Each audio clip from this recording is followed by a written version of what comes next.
தலைப்புச் செய்திகள். தமிழக சட்டப்பேரவை தேர்தல் எப்போது? பிப்ரவரி 4, 5 தேதிகளில் தேர்தல் ஆணையம் முக்கிய ஆலோசனை. கூட்டத்தில் பங்கேற்காத அதிகாரிகள் மீது நடவடிக்கை எடுக்கப்படும் என்று எச்சரிக்கை. அஜித் பவாரின் இறுதிச் சடங்கு இன்று நடைபெறுகிறது. மகாராஷ்டிர மாநிலத்தில் 3 நாட்கள் துக்கம் அனுசரிப்பு. அஜித் பவார் மரணத்தை அரசியலாக்க வேண்டாம் என சரத் பவார் வேண்டுகோள். இஸ்லாமியர்களுக்கு பாதுகாப்பாக உள்ள ஒரே மாநிலம் தமிழகம்தான். முதலமைச்சர் மு.க. ஸ்டாலின் பெருமிதம். அதிமுகவை உடைத்தெறிய வேண்டும் என்றும் காட்டம். 3வது ஆண்டு தினத்தை கொண்டாட தயாராகிறது தவேக. பனையூர் அலுவலகத்தில் விஜய் தலைமையில் விழா நடத்த திட்டமிட்டிருப்பதாக தகவல். வரும் சட்டமன்ற தேர்தலில் தேமுதிக இடம்பெறும் கூட்டணிதான் ஆட்சி அமைக்கும். விஜய பிரபாகரன் உறுதி. சிவகாசியில் அதிக வாக்குகளை பெற்றதால் அங்கு கூடுதலாக உழைக்க வேண்டும் என்று கட்சியினருக்கு வேண்டுகோள். இனி விரிவான செய்திகள். தமிழகம் உள்ளிட்ட 5 மாநிலங்களுக்கான சட்டப்பேரவை தேர்தல் குறித்து வரும் பிப்ரவரி மாதம் 4 மற்றும் 5 தேதிகளில் தேர்தல் ஆணையம் ஆலோசனை நடத்தவுள்ளதாக தகவல் வெளியாகியுள்ளது.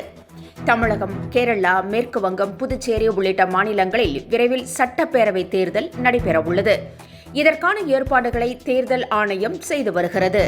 இதனிடையே தேர்தல் அட்டவணை அறிவிப்பு உள்ளிட்டவை குறித்து வரும் பிப்ரவரி மாதம் 4, 5 தேதிகளில் தேர்தல் ஆணையம் ஆலோசனை நடத்துகிறது.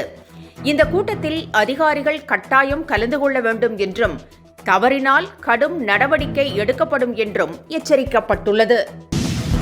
விமான விபத்தில் மரணமடைந்த அஜித் பவாரின் இறுதிச் சடங்கு இன்று நடைபெறவுள்ளது.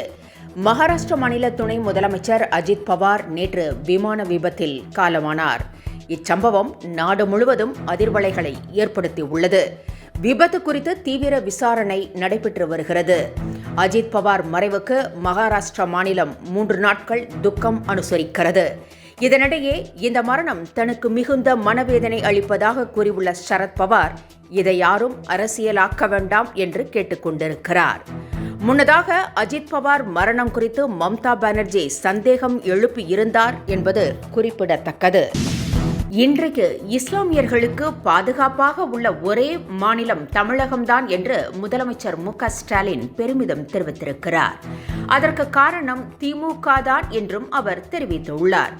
இது சிலரது கண்களை உறுத்துவதாக தெரிவித்துள்ள முதலமைச்சர் எப்படியாவது குழப்பத்தை ஏற்படுத்த நினைக்கிறார்கள் என்றும் அவர்கள் போடும் ராஜதந்திரம் அனைத்தும் வீணாகி கொண்டிருப்பதாகவும் தெரிவித்திருக்கிறார். மேலும் பாஜகவுக்கு துணை போகும் அதிமுகவை துடைத்தெறிய வேண்டும் எனவும் முதலமைச்சர் மு.க. ஸ்டாலின் கூறியுள்ளார். திமுக ஆட்சியில் சட்டம் ஒழுங்கு சீர்குலைந்திருப்பதாக இபிஎஸ் விமர்சித்திருக்கிறார். சென்னை தரமணியில் பீகார் மாநில இளைஞர் அவரது மனைவி 2 வயது மகன் கொடூரமாக கொலை செய்யப்பட்ட சம்பவத்தை அவர் சுட்டிக்காட்டியுள்ளார். இந்த சம்பவம் வந்தாரை வாழ வைக்கும் தமிழகம் திமுக ஆட்சியில் எப்படி இருக்கிறது என்பதை காட்டுவதாகவும் சட்டம் ஒழுங்கு எப்படி சந்தி சிரிக்கிறது என்றும் குறிப்பிட்டுள்ளார்.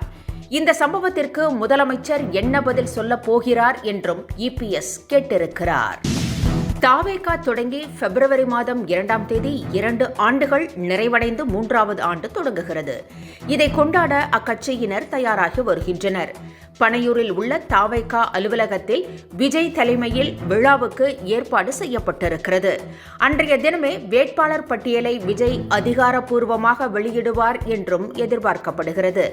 இதில் பெண்களுக்கு முக்கியத்துவம் கொடுக்கப்பட உள்ளதாகவும் செய்திகள் தெரிவிக்கின்றன.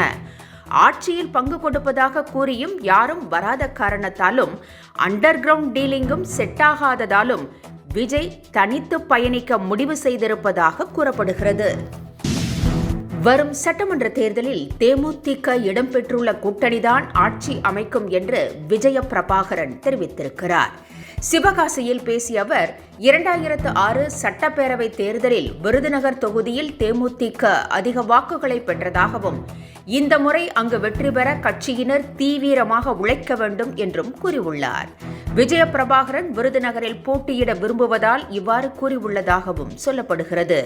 மேலும் வரும் தேர்தலில் கடைக்கோடி தொண்டனின் விருப்பப்படியே கூட்டணி அமைக்கப்படும் என்றும் பிரேமலதா தெரிவித்திருக்கிறார்.